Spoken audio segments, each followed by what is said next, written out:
Какая красота!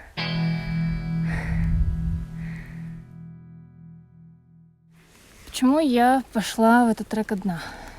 В первую очередь, чтобы идти в своем темпе. Чтобы меня никто не ждал, чтобы никого не подставлять. Я хожу очень медленно, но, как выяснилось, чуть дальше, чем планировала. Расскажу про вчерашний день. Вчера мне нужно было добраться из картины Дамперца до Тричини, собственно, где я сейчас нахожу. Я купила билет с пересадкой в Мизурине. Такое озеро посередине пути. В общем, на одном автобусе до Мизурини доехала. Вышла, смотрю, стоит следующий автобус. Ну, я стою, жду его. В общем, в какой-то момент автобус заводится. Я думаю, о, сейчас подъедет. А вместо этого он просто берет и уезжает, даже дверь не открыв. И я понимаю, что все, мой автобус ушел. Следующий через 3,5 часа. И по-хорошему, конечно, надо было пойти в какую-нибудь кассу, спросить другие билеты. А самое прикольное, что меня уже проехало минимум 2 автобуса в нужном направлении, просто от другой фирмы. Думаю, ну идти что-то там, типа 5-6 километров. Дойду. Оказалось, там был набор 600 метров, и тропы просто жуткие. При этом зарядил дождь. Я надеваю свой пончо. Рюкзак не натягивается. В общем, я иду по этим тропам, так называемым. Это реально камни, это мокрые камни. Периодически до вот такой вот высоты. Шагаешь как по лестницам, иногда прям карабкаться приходилось. Это все с рюкзаком. Это все в дождь, это все мокрое, холодное, потом еще ветер задул. Я иду и думаю, слава богу, не вниз. В общем, шла долго, 3,5 часа. Дотопала, наконец-то, до приюта Ауронса. Шла такая, думаю, господи, хоть бы дойти. Я прям сразу в него забурюсь. Пофигу, сколько он стоит. Там останусь. А сейчас дошла и, наверное, еще прогуляюсь. Время типа 5:30. Там есть следующий приют в 2 километрах. И пошла себе дальше. И в какой-то момент меня просто ураганным ветром сдувает с тропы. Я успеваю как бы воткнуть палки, и вот так вот стою, такая, что вообще происходит? Разыгрался сильный северный ветер. Из-за того, что здесь ущелье, его еще больше усилило. И было адски холодно, мокро, дождь уже просто сквозь все дождевики пробился. Я иду к этому приюту и говорю, пожалуйста, хоть бы у них были свободные места, потому что я понимаю, что палатку там поставить реально негде. Прихожу, вся такая холодная, замерзшая. У вас есть места? Да, говорят, есть. 65 евро. Зато с ужином и завтраком. Я подумала, что я могу подумать, пройдись по базару, найди другой вариант. В приюте было хорошо. За такой вид из окна и 65 евро не жалко.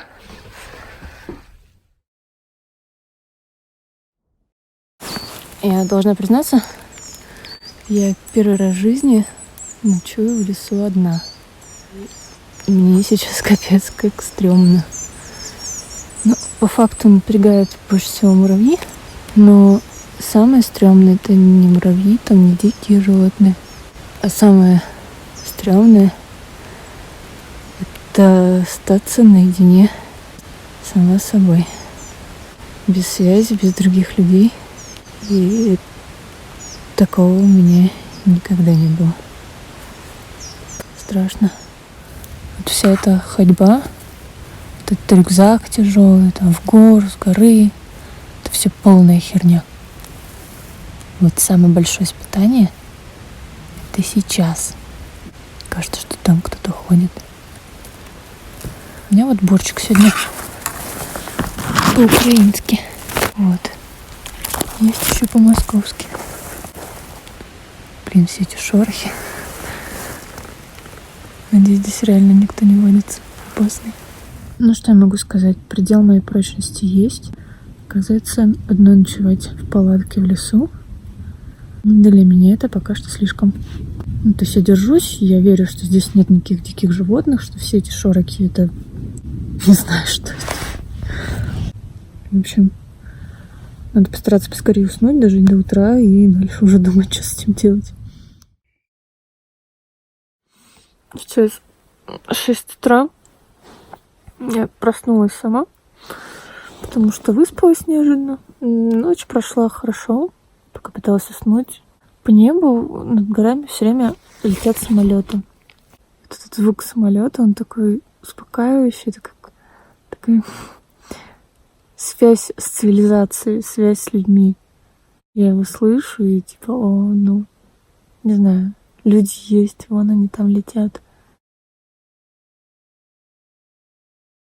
Ребята, я вам сейчас такие виды на горы покажу. О, ну красота же, да? Вон та гора, она просто особенно красивая. Но вот это тоже ничего. Матерь драконов, она открылась. Вау, срочно подбежать поближе. Это просто восхитительно. Облака рассеиваются, открывается вот эта чудесная гора. Она такая красивая. Я нахожусь на высоте 2150. О, там тоже рассеялась, блин! Класс! Блин, это самая крутая тропа здесь. Как же красиво. Там долина, там солнечно, травушка. Коровки какие-нибудь гуляют. Здесь такой Марс. Такой Марс вообще. Мне очень хочется верить, что здесь такая хорошая погода, потому что это плато со всех сторон прикрыто горами, и что здесь не будет ветра, потому что я все-таки планирую тут ночевать. Так, мне кажется, я нашла неплохое место для палатки. До заката 3 часа. Ой, я не знаю, что я буду делать 3 часа. Пойду прогуляюсь, может. Сегодня меня ждет очередное испытание. Ночевка в одиночестве вот на таком марсианском плато. Тяжело объяснить, почему это испытание. Потому что я сама думала, что такого, переночевать одну ночь. Это как камера сенсорной депривации. Здесь полная тишина. Ты абсолютно отрезан от мира. Абсолютно нет связи. И это настолько необычные для меня условия. Это не те условия, в которых я обычно существую.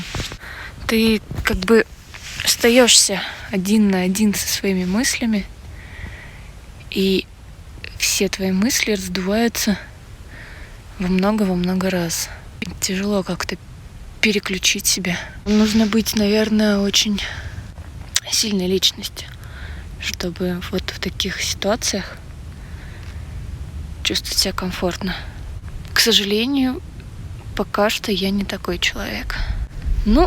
Хватит трындеть. Меня накрыло облаком, надо ставить палатку скорее. Я это себе вообще как представляла.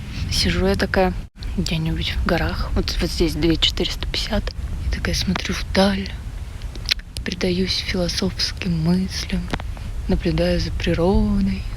А по факту я нашла у себя приложение с анекдотами. И думаю, хоть как-то себя сейчас развлеку, анекдоты почитаю. Потому что интернета нет. Книжку я свою дочитала. Думаешь, просто чем бы себя отвлечь, чтобы окончательно здесь не свихнуться. Это какое-то неземное место. Забавно, конечно. Облако пришло и ушло. И рассеялось. В смысле, поднялась выше. И снова просто звенящая тишина. Ух, как в горах-то интересно. Сегодня ночью был сильный ветер. Палатку хорошо так потрясло. Я проснулась от этого. Очень испугалась, конечно. Посмотрела на часы. 12 ночи. Думаю, капец. Рассвет через 7 часов. В общем, около часа я, естественно, ворочалась, не могла уснуть, было стрёмно. И потом в какой-то затишок уснула. Просыпаюсь, и опять штиль. Хочется на всю жизнь запомнить эти марсианские пейзажи.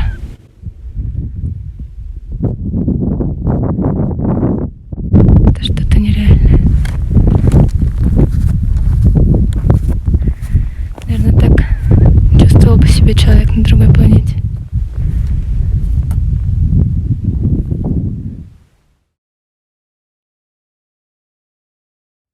Почему мне так важна эта гора была? Потому что, во-первых, это 3000-ник, а во-вторых, с нее отличный вид на долину Фунес.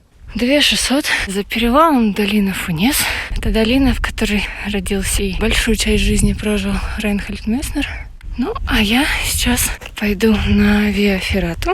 Я шла до этого перевала 4,5 часа и пришла, на самом деле, уже очень уставшая. Я начала эту Виа Феррату. Она не вся застрахована. Еще прикол, у нас на старте, вижу, мужик выходит.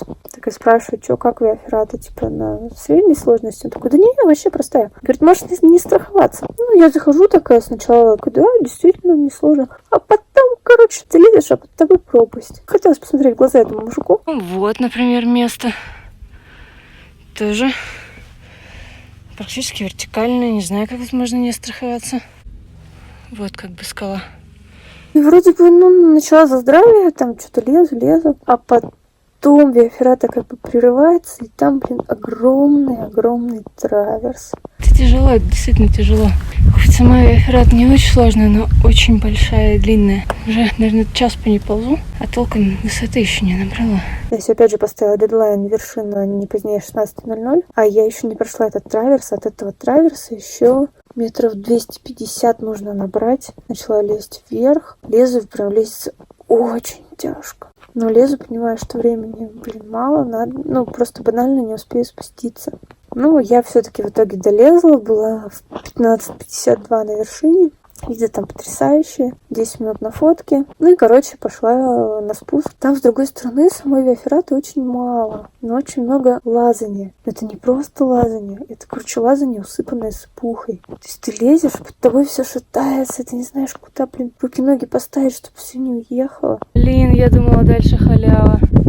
А она вообще не халява. В 19:00 я была в городе. Реально бежала. 7 часов ровно.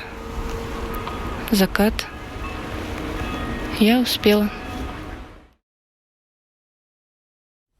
И не понимаю, почему я это делаю, как я это делаю. Это, не потому, что я такая сильная, мне это там легко дается. Просто когда, есть у меня цель, и все перестает существовать. И я поняла, что когда меня ничего не гонит, никто не гонит, и единственный стимул, который у меня есть, это моя собственная дурость, я могу охренительно много. Но это должно вот отсюда идти. Вот желание.